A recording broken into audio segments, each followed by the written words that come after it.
అస్సలాము అలైకుం వరహ్మతుల్లాహి వబరకాతుహు. అల్హమ్దులిల్లా. ఈరోజు మన నెల్లూరు పట్టణంలో ఉన్న అదేవిధంగా రూరల్ నియోజకవర్గంలో ఉన్న మసీదులకు చెందిన ఇమాములు మౌజులందరూ కూడా మన రాష్ట్ర వక్ఫ్ బోర్డ్ చైర్మన్ హాజీ అబ్దుల్ అజీజ్ గారి దగ్గరికి వచ్చినారు.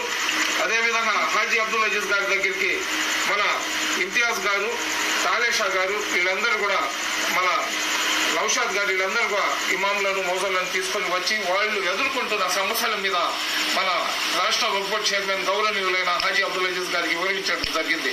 ఎందుకంటే ఇమాములు మౌజులు ఎవరైతే ఉన్నారో అల్లా యొక్క గృహాన్ని నడిపే వాళ్ళు 5 పూట్ల నమాజ్ ఇవ్వడము, అదేవిధంగా దీన్ గురించి మాకు తెలియజేయడము, అదేవిధంగా ఏదైనా ఇస్లాంకి సంబంధించి అదేవిధంగా ఖురాన్ హదీస్లకు సంబంధించి మనకు తెలియని విషయాలు ఏదైనా కానీ ఉంటే 10 మందికి తెలియజేస్తూ సమాజాన్ని చెడు వైపు వెళ్లకుండా మంచిలో ఉంచుకుంటూ ఇస్లాం యొక్క పవిత్రతను కాపాడే వ్యక్తులు ఇమాముల మౌజులు.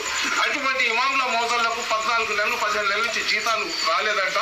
ఆ జీతాల గురించి మనం రాష్ట్ర వక్ఫ్ బోర్డ్ చైర్మన్ హాజీ అబ్దుల్ అజీజ్ గారికి అడిగినప్పుడు చాలా సానుకూలంగా స్పందించారు. ఖచ్చితంగా ముఖ్యమంత్రి గారితో మాట్లాడి ఇమీడియట్ గా ఎంత తొందరగా అయితే అంత త్వరలో మీకు ఆ జీతాలు వచ్చేటట్టు చేస్తామని చెప్పారు. అదేవిధంగా ఇమాములు మౌజులకు ఏదైతే ప్రభుత్వం ఇచ్చే గౌరవ వేతనం ఉందో ఆ గౌరవ వేతనాన్ని మసీదుకు చెందిన ముతవల్లీలు తినేస్తున్నారు.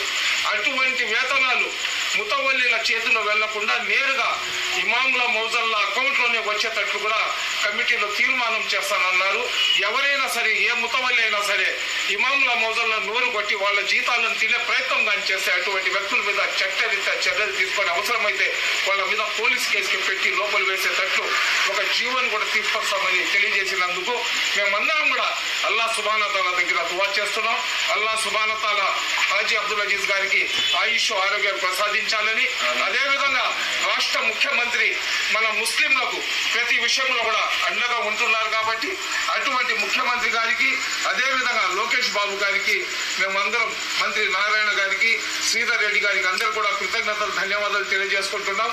ఏదైతే మా వక్ఫ్ బోర్డ్ చైర్మన్ గారు ముస్లింలలో ఉన్న పేదరికానికి, అదేవిధంగా ముస్లింల సమస్యలకు చెందిన ఆస్తులను రక్షించడానికి ఏదైతే ప్రయత్నం అతను చేస్తున్నారో ఆ ప్రయత్నంలో ప్రతి శాసనసభ్యుడు భాగస్వాములు అవ్వాలా. అదేవిధంగా మసీదుల ఇమాములు మౌజులు కూడా జుమ్మా బయాన్లలో బైతుల్ మాల్ గురించి మీరు బయాన్లు ఇవ్వాలా. మసీద్ కొట్లలో బాడుగకు ఉంటారు, అదే కొట్టు పక్కన వాళ్ళ దగ్గర ఏదో 30,000 ఉంటుంది, మసీద్ వాళ్ళు ఇచ్చేది 3,000. కాబట్టి అటువంటి వ్యక్తులు కూడా అల్లాకు సమాధానం ఇవ్వాల్సి వస్తుందని మాటలు మీరు జుమ్మా బయాన్లో ఆ కొట్లలో ఉన్న వాళ్ళకి తెలియజేయాలని కోరుకుంటున్నాం.